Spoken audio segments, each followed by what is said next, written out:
नमस्कार। मैं श्री पी.बी. बिरारी, सहायक प्राध्यापक, मराठा विद्या प्रसारक समाज संचालित कर्मवीर शांताराम बापू कोंडाजी वावरे कला विज्ञान व वाणिज्य महाविद्यालय सिडको नासिक। मैं आज आपको संत कबीर के बारे में जानकारी दूंगा।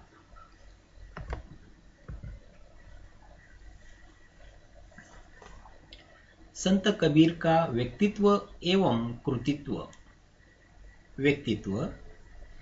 कबीर मध्यकाल के निर्गुण परंपरा के संत कवि हैं।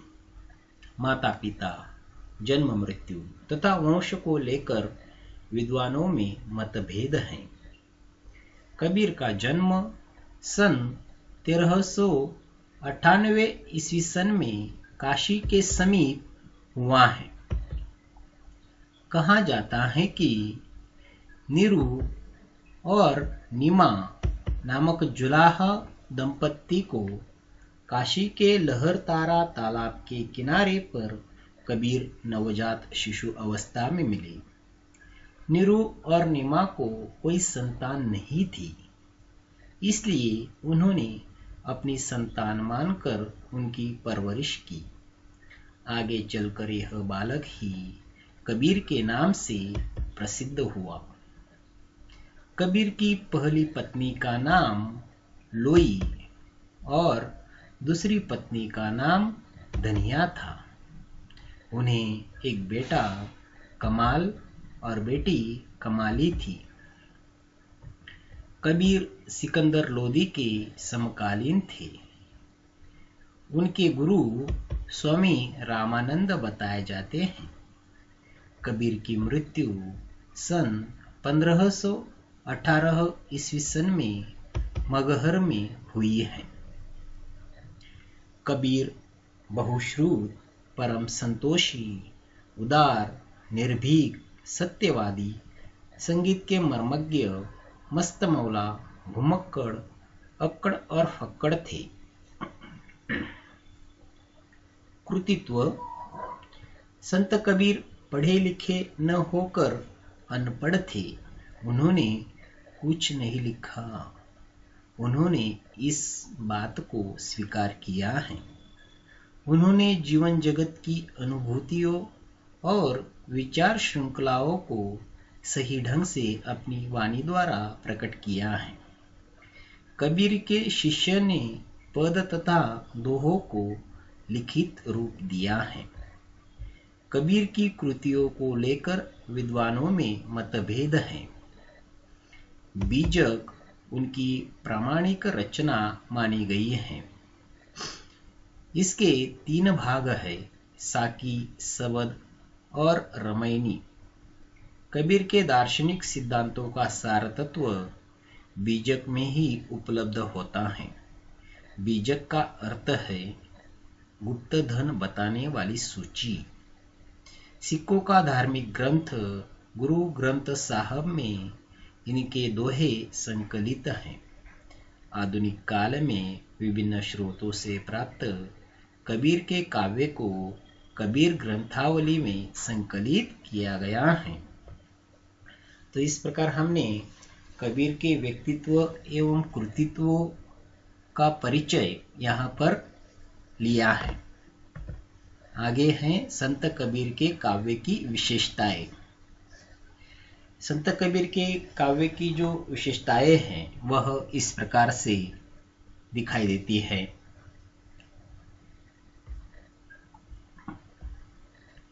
निर्गुण ब्रह्म की उपासना, गुरु की महत्ता, बहुदेवोपासना और मूर्ति पूजा का खंडन, जाति पाति के भेदभाव का विरोध, रहस्यवाद की प्रवृत्ति, आडंबर, अंधश्रद्धा तथा रूढ़िवाद का विरोध, भजन तथा नामस्मरण, नारी के प्रति दृष्टिकोण, प्रतीकों तथा उलटभाषियों का प्रयोग और अंत का है भाषा शैली। तो इस प्रकार कबीर के काव्य की जो विशेषताएं हैं उसको हम क्रमबद्ध रूप से यहाँ पर एक एक विशेषता के संदर्भ में जानकारी प्राप्त करेंगे। निर्गुण ब्रह्म की उपासना। संत कबीर ज्ञानाश्री काव्य शाखा के प्रमुख कवि हैं। वे निर्गुण ईश्वर में विश्वास रखते हैं तथा ईश्वर के सगुण रूप का विरोध करते हैं। वे कहते हैं, राम नाम तिहु लोक बखाना, राम नाम का मर्म है आना। अर्थात संत कबीर ने सच्चे राम को पहचानने की बात कहकर उसकी महत्ता को दर्शाया है। उनका ब्रह्म घट-घटवासी है तथा सर्वत्र विद्यमान है, साथ ही वह सृष्टि का निर्माता है। इसलिए कबीर निर्गुण ईश्वर की उपासना करते हैं। वे कहते हैं, निर्गुण राम जपहु रे भाई, अविगत की गति लखी न जाई। यहाँ निर्गुण निराकार एकेश्वर ईश्वर की भक्ति करने के लिए कहा गया है, क्योंकि उस ईश्वर की गति दिखाई नहीं देती। उनके अनुसार ऐसे परमात्मा का स्थान चारों ओर है। भगवान कण कण में विराजमान है, किंतु उसे हम भूलकर व्यर्थ में ही इधर उधर भटकते रहते हैं।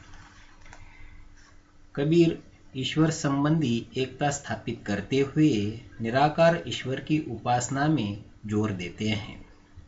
उसे सर्वव्यापी, सर्वनियंता एवं ब्रह्म कहकर बुद्धि, मन, वाणी से सर्वथा अगोचर बताते हैं। अगली विशेषता है गुरु की महत्ता।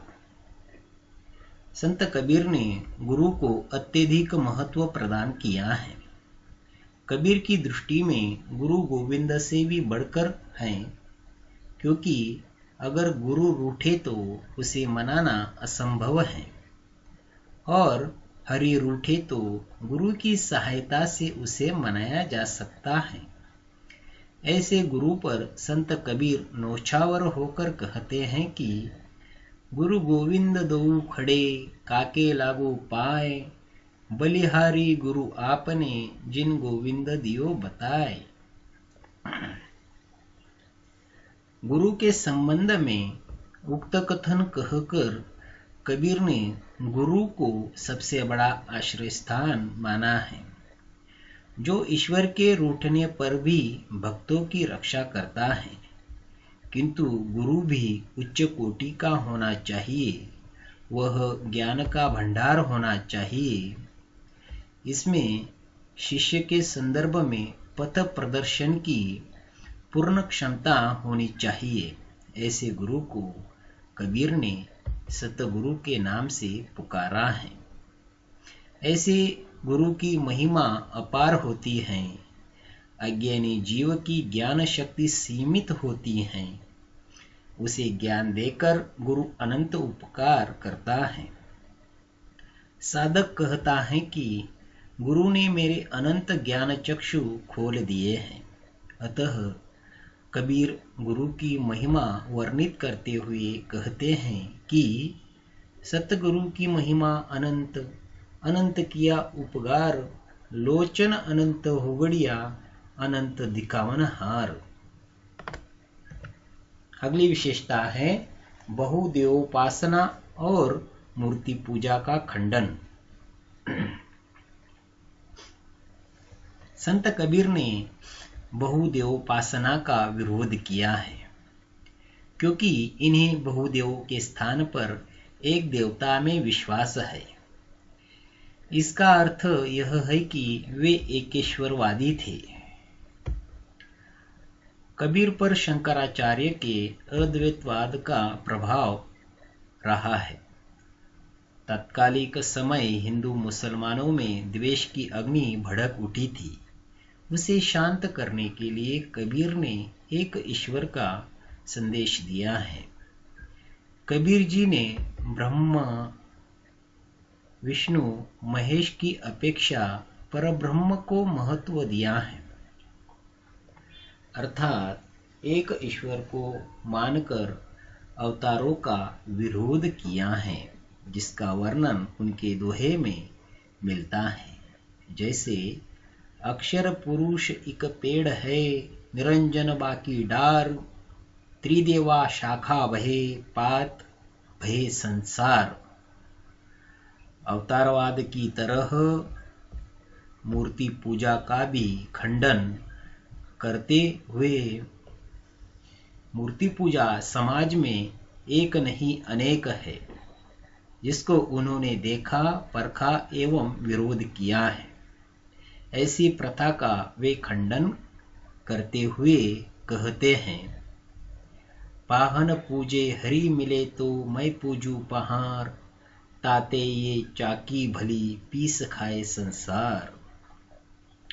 जहाँ जहाँ धर्म और ईश्वर के नाम पर चलने वाले पाखंड, भेदभाव, कर्मकांड और अनाचार को देखा, वही कबीर ने फटकार लगाई है। अर्थात संत कबीर मानवतावादी थे। जाति पाति के भेदभाव का विरोध। भक्ति काल में जाति पाति के भेदभाव का विरोध करने का कार्य संत कबीर ने किया है। वे वर्ण व्यवस्था का समय समय पर विरोध करते रहे और अपने काव्य के माध्यम से उसे जनमानस के सम्मुख रखने का प्रयास किया है। धार्मिक क्षेत्र में ऊंच नीच, छुआछूत आदि भेदभाव को मिटाने की कोशिश की है। वे मानवतावादी हैं। वे मानते हैं कि सभी मनुष्य एक समान हैं। भक्ति के क्षेत्र में भगवान जाति के नहीं, भक्ति भाव की सच्ची निष्ठा के भूखे हैं। उनके लिए कोई छोटा या कोई बड़ा नहीं है, बल्कि सब बराबर है। इसलिए जाति पाति के भेदभाव को दूर करना आवश्यक माना है। वे कहते हैं, जाति पाति पूछे नहीं कोई, हरि को भजे सो हरि का होई। ब्राह्मण, शूद्र, हिंदू, मुसलमान आदि के बीच की दीवार को तोड़ने की चेष्टा संत कबीर ने की है। वह कहते हैं कि जाति को महत्व न देकर ज्ञान को महत्व देना चाहिए। जैसे जाति न पूछो साधु की, पूछ लीजियो ज्ञान, मोल करो तलवार का, पड़ा रहने दो मयान। इस तरह मध्यकाल की सामाजिक कुप्रथाओं को पग पग पर निहार कर इस काल के विशेषकर संत कबीर ने अपनी वाणी से प्रहार करने का कार्य किया है। भाषा के माध्यम से जैसा चाहा वैसा उपयोग करके जाति पाति के भेदभाव को दूर करने का प्रयास किया है। अगली विशेषता है रहस्यवाद की प्रवृत्ति। संत कबीर ईश्वर को कण कण में व्याप्त मानते हैं। उस समय के रहस्यवाद पर अद्वैतवाद का प्रभाव रहा है। वे ईश्वर की सत्ता दसों दिशाओं में पाते हैं।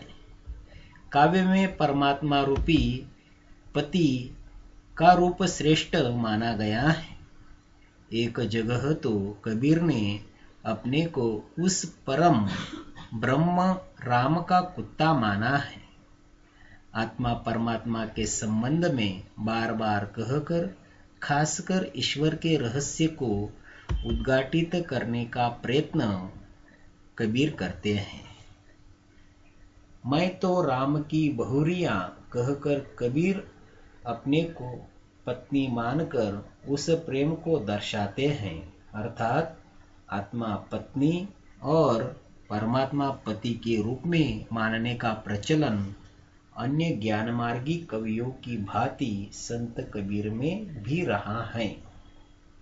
जैसे दुल्हिनी गावहो मंगलाचार, हम घर आए हो राजा राम भरतार।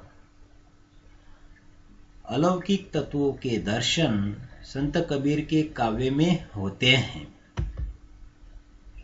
आत्मा परमात्मा को लेकर कबीर ने उक्त दोहे में समझाने का प्रयास किया है। भगवान को खोजते खोजते वे स्वयं तद्रूप हो गए हैं। यहाँ लाली शब्द परम ईश्वर के लिए प्रयुक्त हुआ है।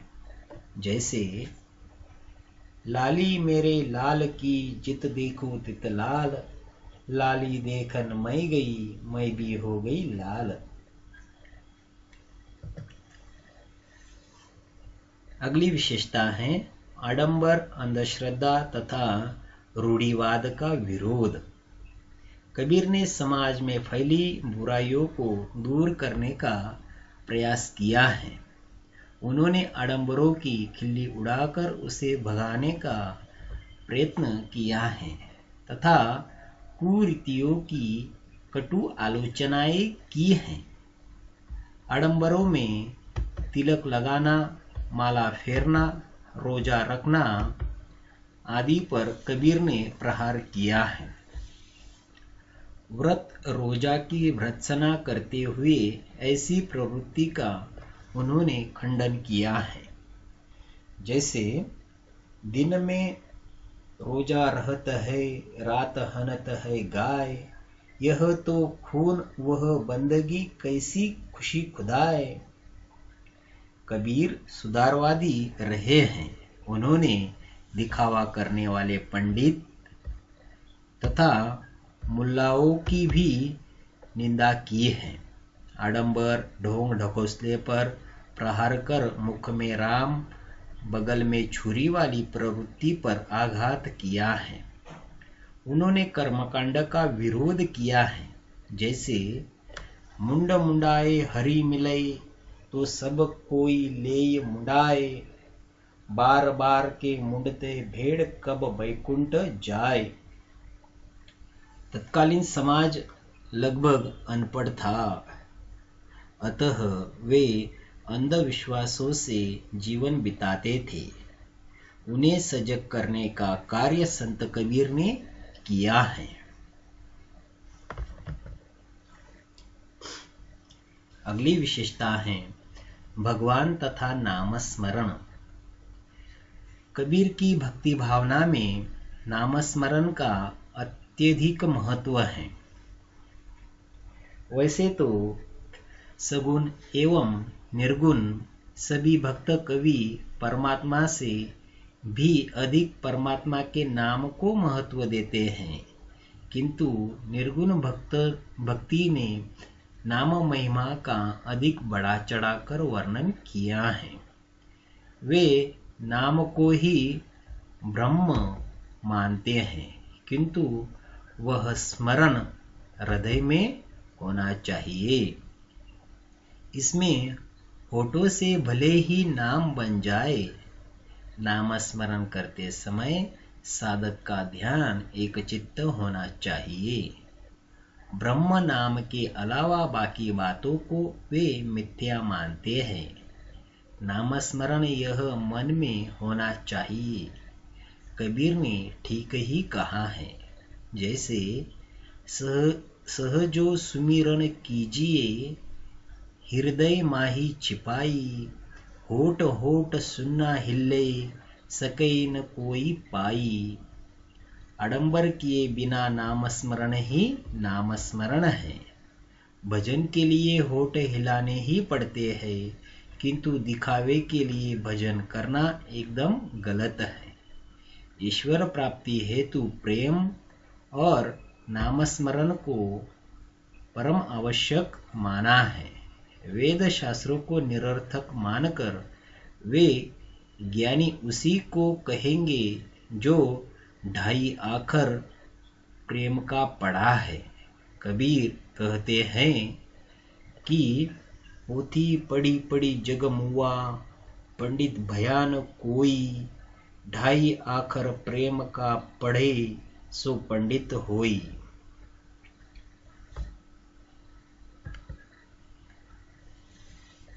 नारी के प्रति दृष्टिकोण। संत कबीर ने एक और नारी की निंदा की है, तो दूसरी ओर पवित्रता के आदर्शों की मुक्त कंठ से प्रशंसा की है। माया का अर्थ सत्य से हटकर कुमार्ग पर ले जाने वाली तथा कनक कामिनी के रूप में है। वैसे आकर्षण एवं मोह में आबद्ध करने वाली ये सब वस्तुएं हैं। यहाँ संत कबीर ने नारी को माया का प्रतीक माना है और उससे सावधान रहने को कहा है, क्योंकि वह आग कनक जैसी होती है, जिसमें भस्म होना, नशा आना सहज है। कबीर इस संदर्भ में कहते हैं कि नारी की झाई परत अंधा होत भुजंग, कबीरा तिनकी कौन गति, नित नारी के संग। भुजंग को अंधा बना देने वाली नारी से वे अछूते रहकर साधना करना चाहते हैं, क्योंकि उनके अनुसार नारी बाधा है। संत कबीर सती एवं पवित्रता के आदर्शों की प्रशंसा करते हैं। जैसे पवित्रता मैली भली, काली कुचित कुरूप, पवित्रता के रूप पर वारो कोटि स्वरूप। संत कबीर की दृष्टि में पवित्रता का आदर्श उनके साधना के निकट पड़ता है। माया के दो रूप सत और असत है। उसमें सत को स्वीकार करके असत को अस्वीकार किया है। अगली विशेषता है प्रतीकों तथा उलटवासियों का प्रयोग। कबीर ने अपने विचारों को उलटवासियों के रूप में प्रकट किया है। उलटवासी आध्यात्मिक अनुभव की अनिर्वचनीयता के कारण साधक को कभी कभी परंपरा विरोधी उक्तियों द्वारा व्यक्त करने का ढंग अपनाना पड़ता है, जिन्हें उलटवासियाँ या विपर्यय कहते हैं। सामान्यतः आध्यात्मिक अनुभूतियाँ लोक विपरीत अनुभूतियाँ होती हैं और अनुभूतियों को व्यक्त करने वाली वाणी लोक दृष्टि से उल्टी प्रतीत होती है। वास्तव में वे उल्टी नहीं होती। कबीर ने कई प्रकार की उलटवासियों का प्रयोग अपने काव्य में किया है। उसमें विरोधामूलक उलटवासियाँ, रूपकमूलक उलटवासियाँ, प्रतीकमूलक उलटवासियाँ, अद्भुत रस प्रधान उलटवासियाँ आदि हैं। कबीर की उलटवासियाँ काल्पनिक और अलौकिक संबंध से वर्णित हैं। जैसे एक अचंबई देखा रे भाई, ठाड़ा सिंह चरावे गाई, पहले पूत पीछे भई माई, चेला के गुरु लागे पाई। यहाँ गाय सिंह को कैसे चरा सकती है, किंतु यदि इनके प्रतीकात्मक अर्थ को समझा जाए तो स्पष्ट है कि यहाँ सिंह का अर्थ ज्ञान है और गाय का अर्थ इंद्रियां है। तात्पर्य यह है कि इंद्रियों के वशीभूत होकर ज्ञानी भी आज परतंत्र हो गया है। तो इस प्रकार उनके काव्य में प्रतीक तथा उलटवासियां दिखाई देती हैं। अगली विशेषता है भाषा शैली। कबीर की भाषा में अनेक भाषा बोलियों के शब्द पाए जाते हैं, जैसे ब्रज, अवधी, राजस्थानी, पंजाबी आदि कई भाषाओं के शब्द प्राप्त होते हैं। भाषा को सद्दुकड़ी भाषा कहा है। डॉक्टर हजारी प्रसाद द्विवेदी ने वाणी का डिक्टेटर कहा है। जैसे वे कहते हैं, भाषा पर कबीर का जबरदस्त अधिकार था। वे वाणी के डिक्टेटर थे। जिस बात को उन्होंने जिस रूप में प्रकट करना चाहा, उसे उसी रूप में भाषा से कहलवा दिया। डॉक्टर श्याम सुंदर दास ने कबीर ग्रंथावली की भाषा को पंचमेल खिचड़ी कहा है। अलंकार योजना कबीर के काव्य में रूपक,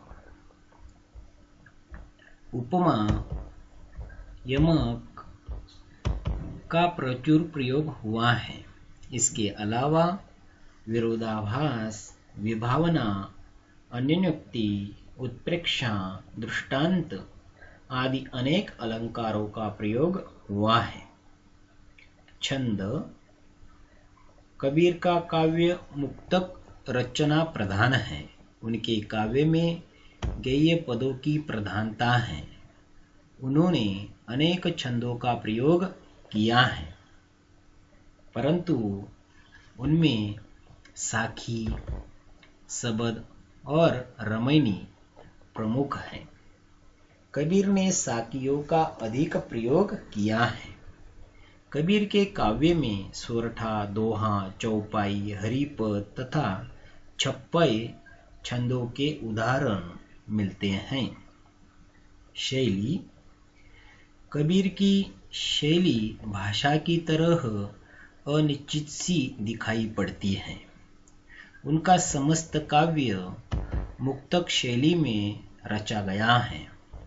अतः रचना में जो शैलियाँ हैं, उनमें खंडनात्मक शैली, उपदेशात्मक शैली, अनुभूति व्यंजक शैली आदि हैं। गीति काव्य के सभी तत्व उनके काव्य में मौजूद हैं। तो इस प्रकार कबीर की भाषा शैली के संदर्भ में बताया जा सकता है। आगे है निष्कर्ष। हमने संत कबीर के संदर्भ में यहाँ पर जिन पहलुओं पर विवेचन किया है, तो उनके संदर्भ में जो भी कुछ निष्कर्ष निकलते हैं वह इस प्रकार है। कबीर ने निर्गुण ब्रह्म के प्रति अटूट विश्वास एवं श्रद्धा प्रकट की है।